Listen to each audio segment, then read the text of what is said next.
what in God's creation is going on out here at the Guthrie? Check this out. Let me share this with y'all. There's some kind of photo shoot going on right this minute out here in front of Miss Guthrie's house. You see this mess? Do y'all see this mess right here? I can bet this is the sheriff's nanos already knows about this, and he's probably already setting the ordinance. That's probably why you're surprised.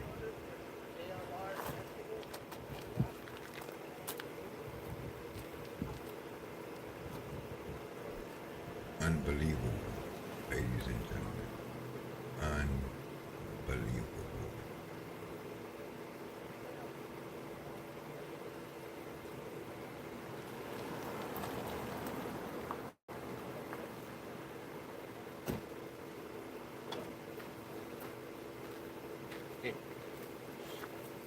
Somebody from Louisiana. Appreciate that. Grapes. Grapes. Yeah, grapes. Oh, you know what the best thing to do is get these grapes and do frozen grapes. If you ever have frozen grapes? Oh man, especially out here in Arizona. Frozen grapes. I might have to take some of these back and freeze them overnight. Yeah. I grew up. Bring them back tomorrow. I grew up in a small town near Bakersfield, California. Thank you. Oh yeah. We got an anonymous donor from Do y'all believe this mess? that just sent us a first Let me aid know kit. in the comment section. Thank you very much for the first aid kit. So safety first. We got some grapes, different things like that. So we're not asking for anything. This woman wanted to be anonymous, but we got some grapes and some food. We appreciate that from Louisiana. First aid kit. Make sure you're safe. I have a first aid kit. If you have anything, any like cuts or bruises or anything like that, it might come in handy. So if you guys cut yourself, Oh, he's smart. He's News Nation might go ask. Maybe. Hello.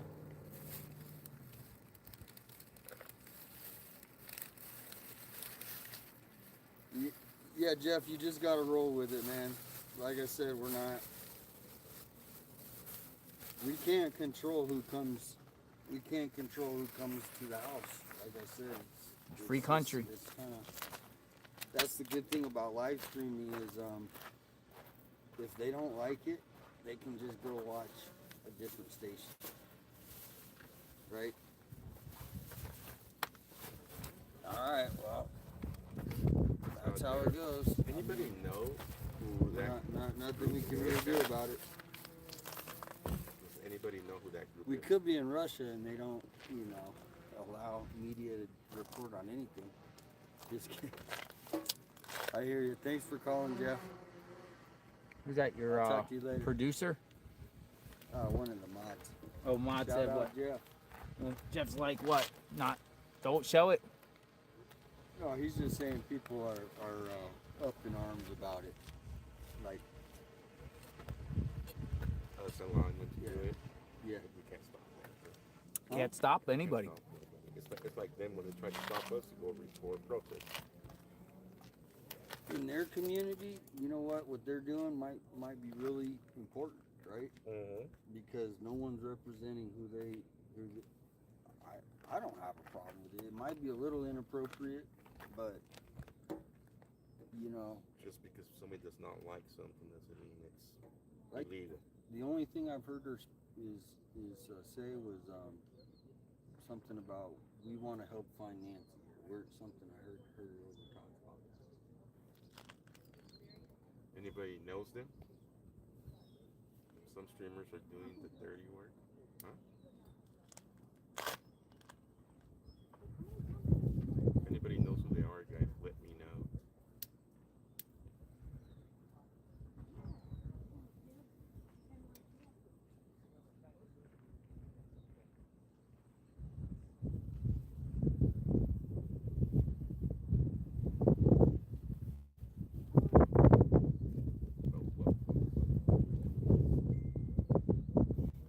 Well, I'm done with them until Okay. something crazy. The people in the image are Zerka. Welcome to my world here on the internet. I'm your host, His name is Zerka. Moses Beauchamp Jr. coming at you with another one out here, Zerka and Aliyah. live and direct. Zerka is a well-known internet personality and live streamer, often recognized by his distinctive head tattoos and outspoken persona. Thanks Zerka, to huh? JLR Ali out here in front of the Guthrie home. adult performer. Uh-oh, adult performer. Is that her name? Huh? That's who she is? That's who we're thinking. Who wrote this? Somebody emailed it to me. All right. Well, it looks like his name is Zerka. The people, Zerka and who? John Circa and Aaliyah Janine. Good night. Circa's a well-known internet personality and live streamer, often recognized by his distinctive head tattoos and outspoken persona. Zerka.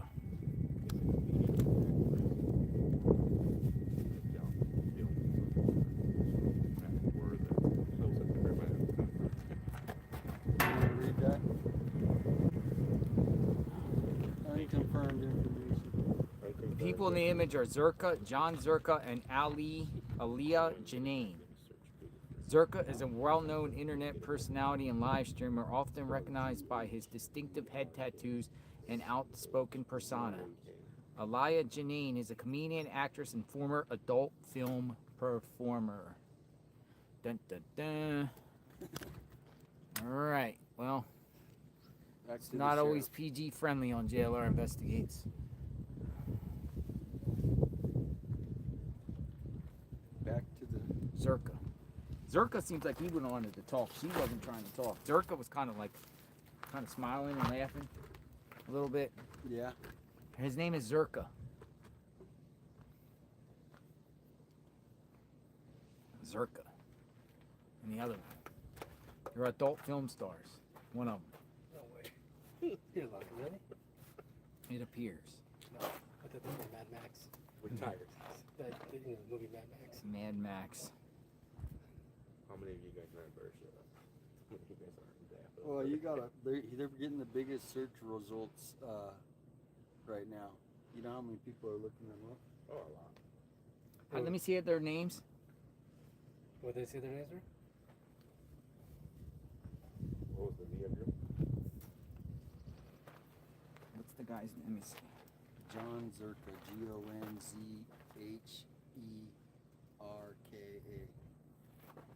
Okay. Got it. Let me see the last name of the girl.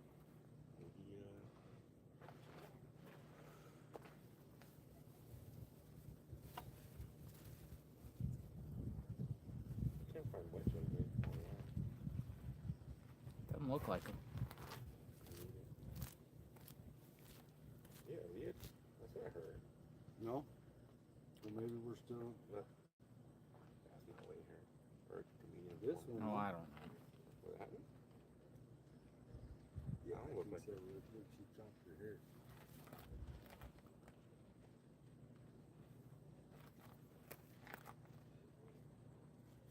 He did have some pretty sweet tattoos on the top of his head. Wild stuff, folks. I don't blame the Guthries for having security cameras. No, I bet Nanos is firing up an ordinance right now. Yeah, Nanos is going to use that as an excuse for all of us to be kicked out of the area. My thing is, why would Guilty. they come out there? Lavrona Mitchell says 5887. They're part of the ring. I bet they have something to do with the group that walked onto Nancy's property from before. They're sending a message. Whoa. Tina Girl. Tina Girl. Always good to see you, Tina Girl. Thank you. Tina Girl 1968. And thank you for the Red Bulls, Tina Girl. So just go ask him. Oh, they don't want to talk. Go ask anyway. Just find out. Any comment. Oh, we got another journalist coming over. They're inconsiderate trash. That's what they are. Mom 2 Boys X3 says. He's gonna find out what's going on. This would be the one thing Nanas would come investigate near the property. Mass Last says 617 Massachusetts. Right? Yeah, Nana, so I'm sure he already knows that they're here. These people are already going viral on TikTok and X right now.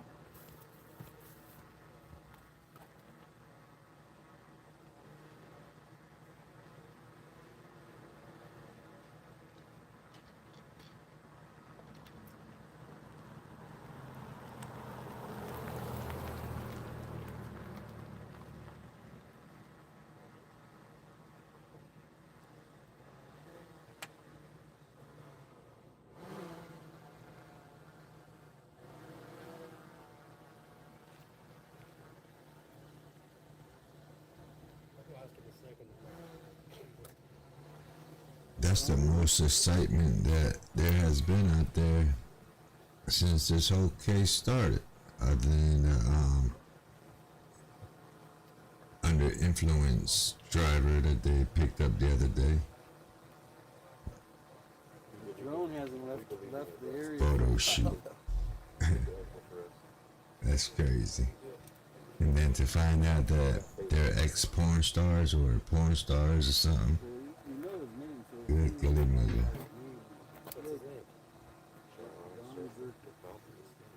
you know, for him. Nonetheless, as you come in, smash on that like button, and in the chat room there, let's talk about it. What you think is going on in this case here?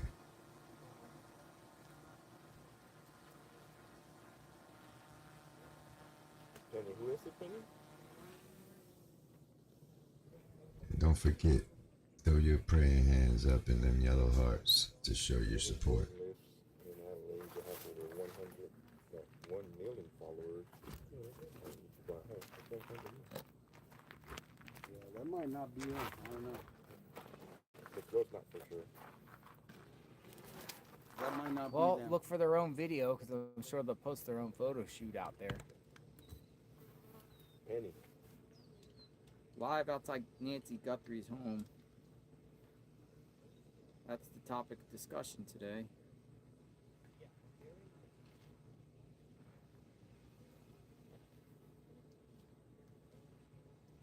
What's today's date? 27.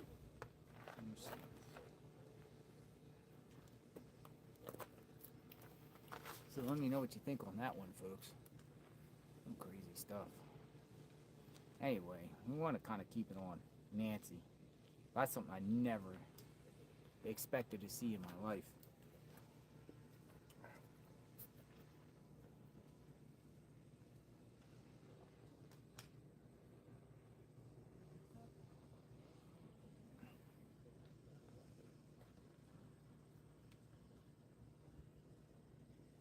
Well, He some won't people talk to say the they media. want to. They want The to. media guy just asked him. No, no comment. No comment. No comment. No. Nancy case continues. Search for Nancy continues. Yeah, tomorrow's the last day of February. It is. Started the year and we're 2 months out. Months in, not out. Yeah, the sheriff, he's probably shocked. He's like, I've been sitting here, I haven't seen anything like that either. Maybe private investigators getting in. I thought it was the paranormal thing. They did this intentionally for the cameras. To get to the cameras. Anyone knows that they come out to the Guthrie home, they're going to be recording. I mean, I'll be honest, to have a camera like that, if that's the camera, they're taking it pretty serious. That was kind of crazy. They're taking it pretty serious. A photo shoot out there in front of the Guthrie home. Oh, we still got a car in the garage over there. Amazing. These are gone. Nothing going on out there. Nobody searching. Nothing. What in the Hollyberry is going on in Arizona?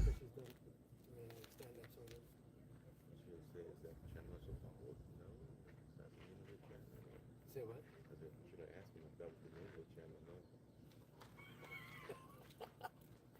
Well, it seems like they came here with the idea they weren't going to tell anyone who they were with. Yeah. Because everybody's asked them, they said no. Oh, really? Yeah.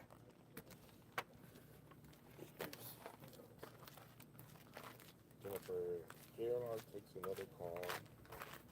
I have it through DM sent with my number. Huh?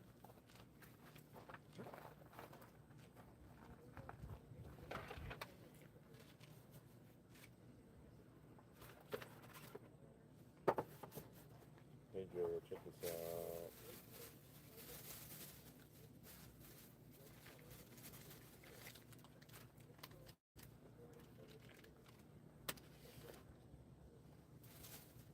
She put ibuprofen in here. Holy crap. You want the Did caller? you see this? A little fan. Oh, really? I think it's like Nice. A fan, too? an actual fan.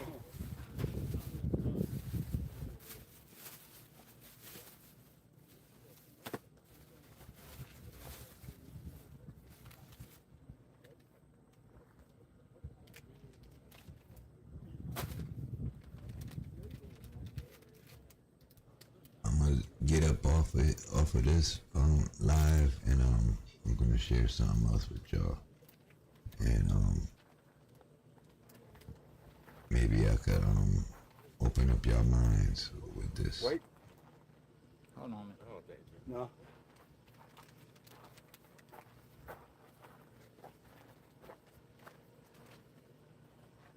I didn't know I had so many requests, guys. X might have changed the way things.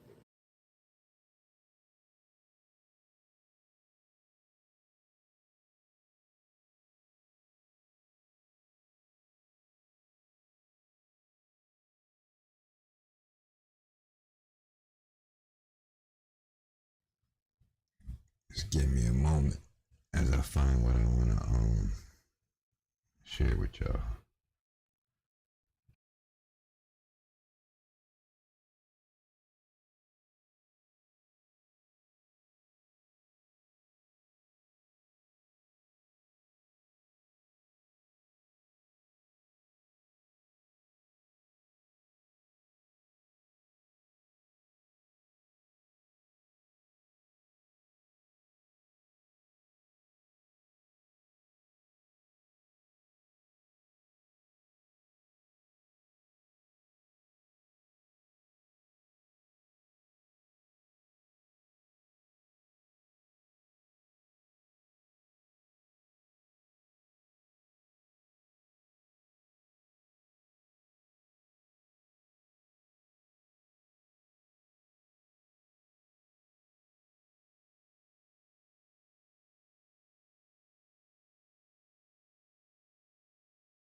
All right, I'm about to share this a little documentary, and in the comment section, y'all let me know what y'all think about this.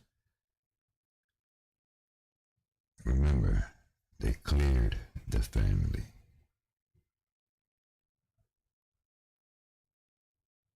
But are they really cleared? Check it out.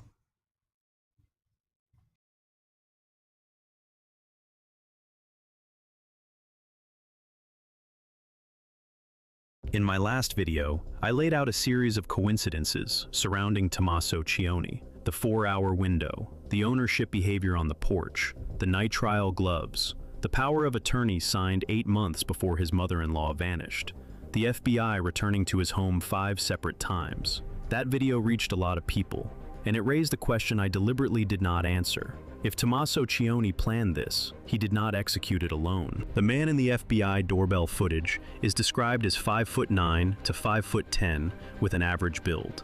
Tommaso Cioni is taller than that. He does not match. That is the single biggest hole in the theory I presented, and I left it open on purpose, because I was still pulling records. I have now been through the Pima County court system, property filings, band archives, social media accounts dating back to 2007, and what I found is a name that keeps appearing next to Tommaso Cione's. A name attached to felony convictions for burglary, robbery, theft, and embezzlement. A man who lives in the Tucson area, minutes from Nancy Guthrie's home. A man who fits the physical description the FBI released. This video is about that man. His name is Dominic Aaron Lee Evans, and his connection to this case goes deeper than anyone has reported.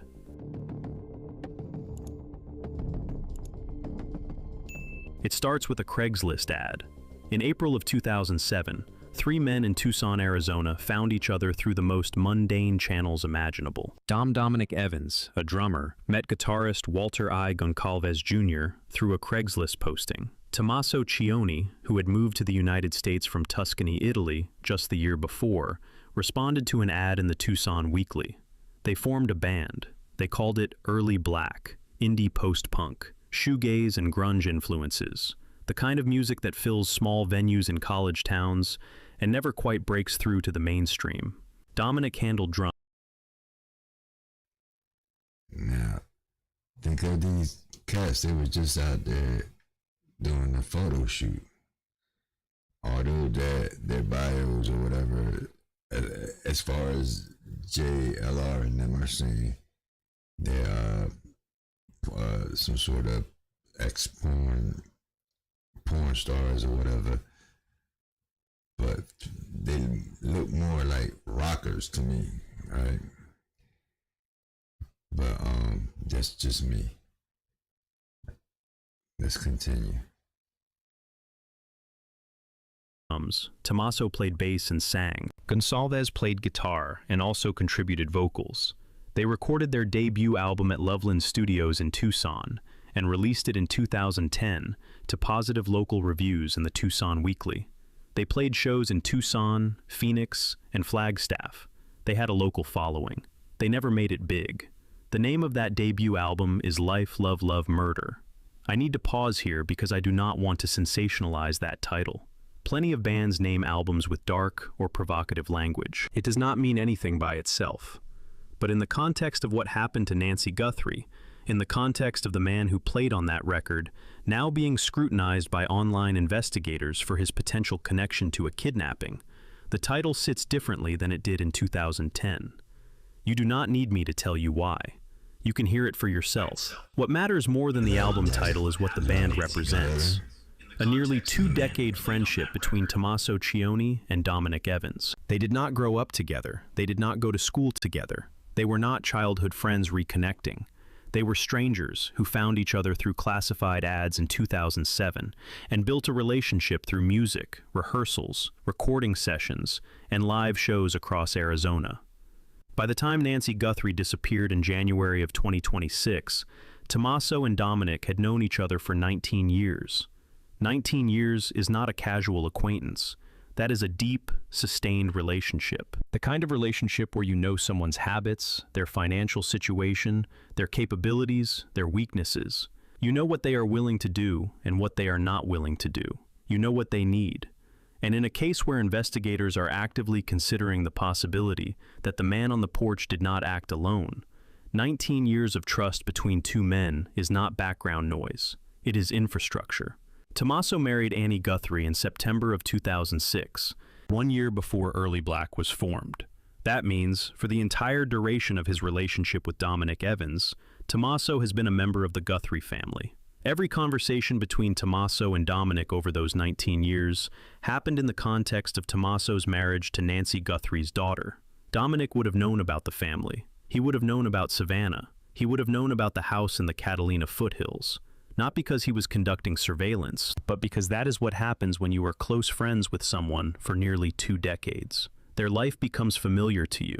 Drop a comment below and tell me what you think by the end of this video, because everything I am about to show you has not been covered anywhere else in this level of detail. Let us continue. Dominic Aaron Lee Evans has a criminal record in Pima County, Arizona. The charges include felony burglary, robbery, theft, embezzlement, and DUI. This information was publicized by an investigative account on X, formerly Twitter, called @JLR Investigates, who posted a screenshot of court records from the Arizona Pima County court system. Multiple media outlets subsequently reported on this criminal history. I need to walk through what those charges mean individually, because the specific crimes matter enormously in the context of this case. Burglary. In Arizona, burglary is defined as entering or remaining unlawfully in a structure with the intent to commit a felony or theft. It is not about stealing property from a store. It is about entering a place you are not supposed to be. A home, a building, a residence. The legal definition of burglary maps almost perfectly onto what happened at Nancy Guthrie's house on the night of February 1st. Someone entered her home unlawfully with the intent to commit a crime. Robbery. Robbery differs from theft because it involves force or the threat of force against another person. It is not a passive crime. It requires confrontation. It requires a willingness to face another human being and take something from them by intimidation or violence. Whoever entered Nancy Guthrie's home that night did not simply take an object. They took a person, an 84-year-old woman with a pacemaker and limited mobility. That requires a specific psychological threshold, the willingness to physically confront and overpower another human being. Most people do not have that threshold. Someone with a robbery conviction has already crossed it. Theft and embezzlement. These are financial crimes. They suggest a pattern of taking what does not belong to you and a comfort with deception over extended periods. Embezzlement in particular requires a position of trust. You cannot embezzle from someone who does not trust you with their resources. Now think about the profile of the man on Nancy Guthrie's porch.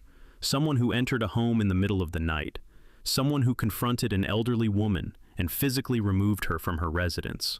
Someone who did all of this while wearing discount gear and a mask, suggesting a level of criminal familiarity, but not professional sophistication. That profile does not fit a 15-year AP biology teacher who studies lizards and makes homemade pasta. But it fits a man with felony convictions for burglary and robbery with disturbing precision. In my last video, I introduced the theory that this crime was committed by two people, an architect and an operative. The architect is the person who planned the crime. They know the house. They know the camera system. They know the victim's routine. They know the family's finances. The operative is the person who physically executed the plan. They are the one on the porch, the one in the mask, the one who enters the house and does the work. The architect provides the intelligence. The operative provides the nerve. If Tommaso Cioni is the architect, then the question becomes, who in his inner circle has the criminal experience, the physical capability, and the willingness to be the operative? Dominic Evans is the first name that answers every part of that question. And then there is the DUI. Driving under the influence might seem like the least relevant charge on the list, but it tells us something about risk tolerance. A person who drives intoxicated has demonstrated a willingness to put others in danger for their own convenience. They have demonstrated that the fear of consequences does not override their impulses. In behavioral analysis, DUI offenders are statistically more likely to engage in other risk-taking behaviors. It is not the crime itself that matters here. It is what the crime reveals about the person's relationship with consequence. Now, I want to make a broader point about what a criminal record means in the context of the accomplice theory. In my last video, I asked who Tommaso Cioni would turn to if he needed someone to physically execute a plan he had designed. The answer is not a random stranger. It is not a professional from a movie. It is someone he already trusts. Someone who understands the stakes. Someone who has already demonstrated a willingness to cross legal and moral lines.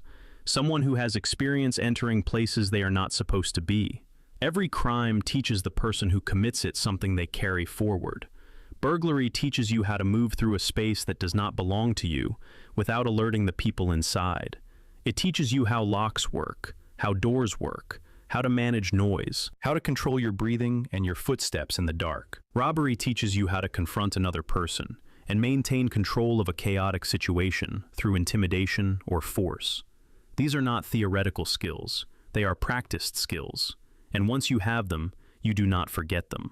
They sit in your muscle memory the same way a drummer remembers a beat pattern he learned 20 years ago. The FBI has told us what the suspect on Nancy's porch did. He approached in the dark. He knew the camera layout. He disabled it. He entered the home. He confronted an 84-year-old woman. He physically removed her from the residence. He left without triggering a neighbor response. He disposed of evidence along an escape route, and then he vanished. That is not the resume of a first-time offender. That is the resume of someone who has done some version of this before. Maybe not a kidnapping, but entering, confronting, taking. Those are the verbs. And those verbs have appeared before on a Pima County court docket, attached to the name Dominic Aaron Lee Evans. I want to be clear about what is confirmed and what is not. No law enforcement agency has named Dominic Evans as a suspect. The FBI has not publicly connected him to the investigation. The sheriff has not mentioned his name. Everything I am presenting is based on publicly available records, open source reporting, and observable facts. I am not accusing Dominic Evans of any involvement in Nancy Guthrie's disappearance.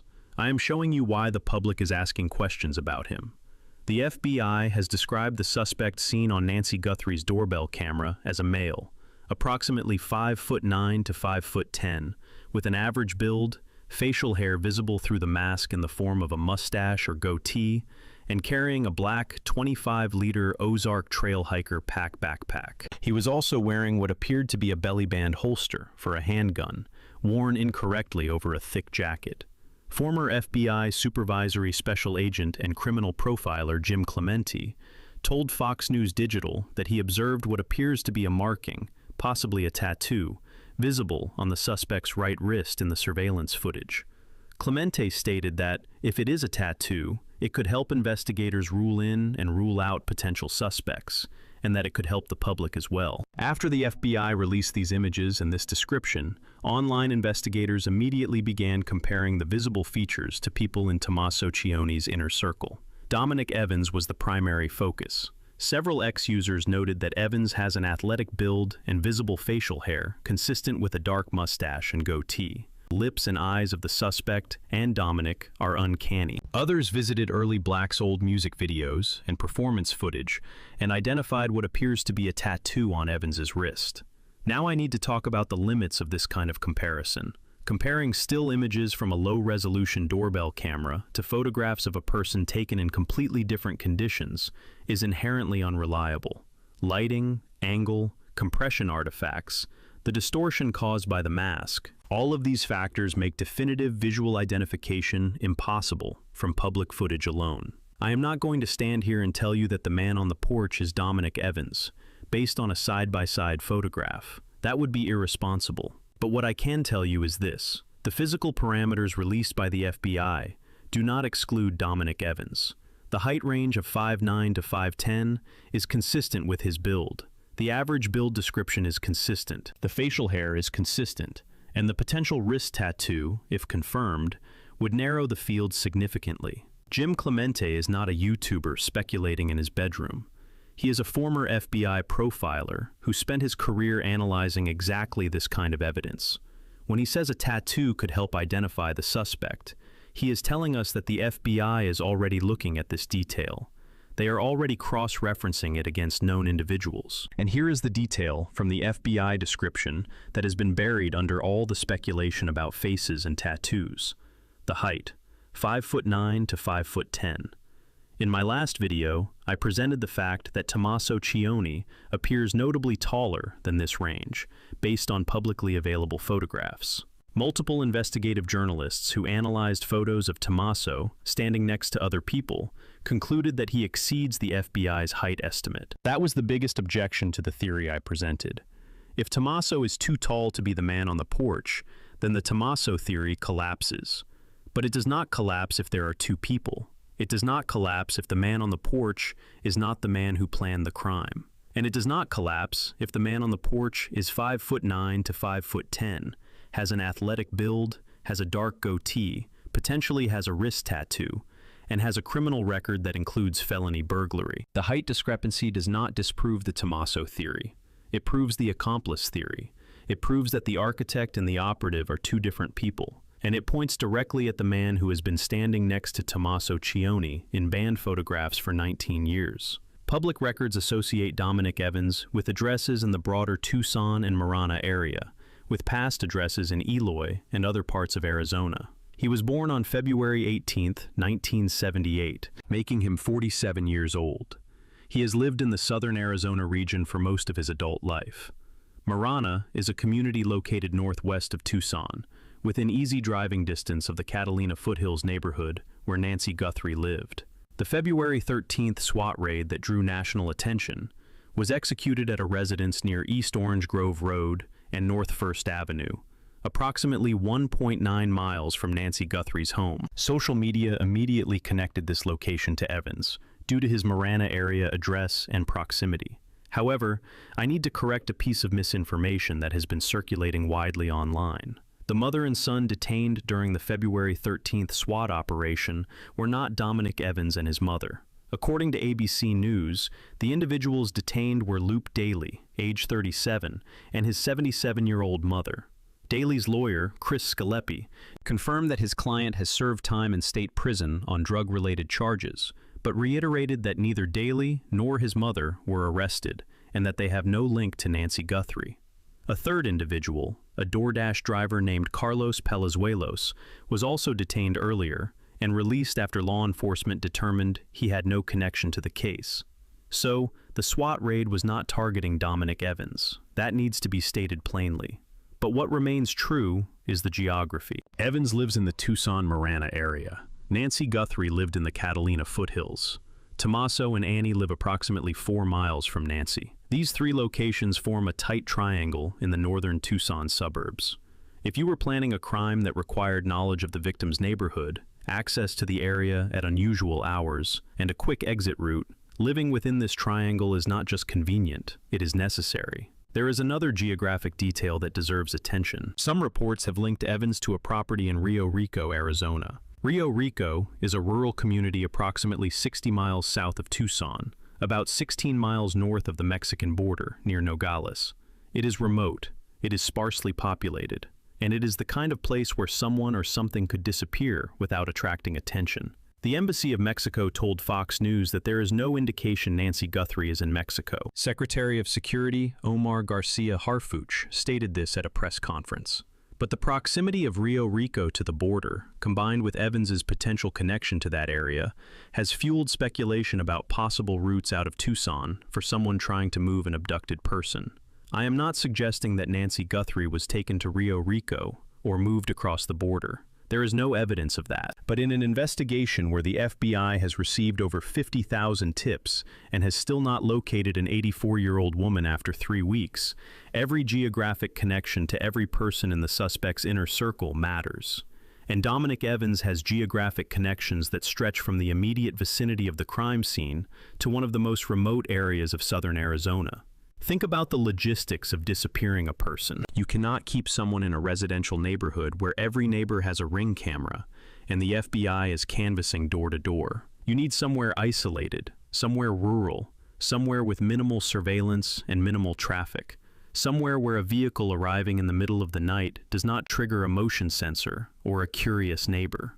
Rio Rico, 60 miles south of Tucson, is exactly that kind of place. Large properties, scattered homes, dirt roads that do not appear on Google Street View, a landscape where the desert swallows sound and distance makes witnesses irrelevant. The route from Tucson to Rio Rico follows Interstate 19 south. It is a straight shot through the desert. At 2 in the morning, with no traffic, it takes roughly 50 minutes. If someone left Nancy Guthrie's neighborhood at approximately 2:30 a.m. on February 1st, they could be in Rio Rico by 3:20 a.m.